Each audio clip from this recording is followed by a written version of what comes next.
Imagine a famous restaurant in your city and you decide to go there. When you arrive, you decide to go in. But you can't, because the front waiter says that there are currently no available tables. So you're gonna have to wait a while to be seated.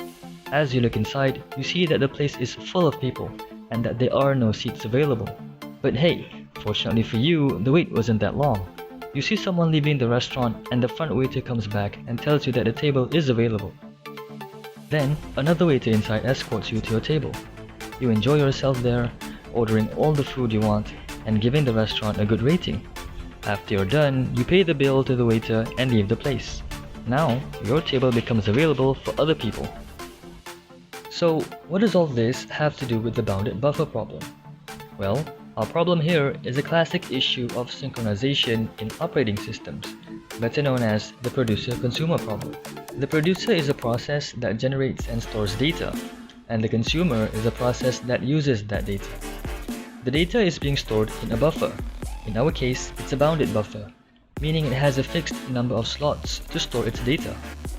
So, what's the issue?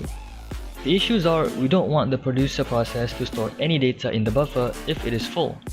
We don't want the consumer process to take any data from the buffer if it is empty.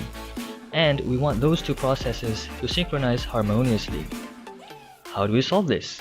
With the help of semaphores, of course. Semaphores are much like signals in operating systems and can act as mutexes, synchronizing processes to be executed one at a time.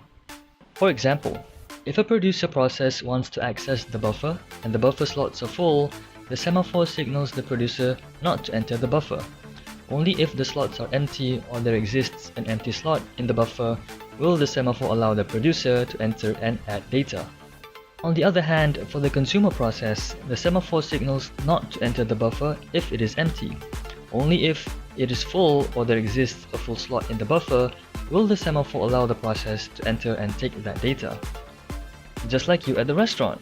Think of it like this. The restaurant is the buffer and the tables are slots inside it. Since there are no tables available for you as a consumer process, you can't enter the buffer to take any data. The front waiter won't allow you to. After a customer inside has finished with their business and a waiter inside the producer process has confirmed that a table is available, only then will the front waiter allow you to dine in at the restaurant. Much like a semaphore, eh? Aku harap segera kurang faham. Tawi, tawi.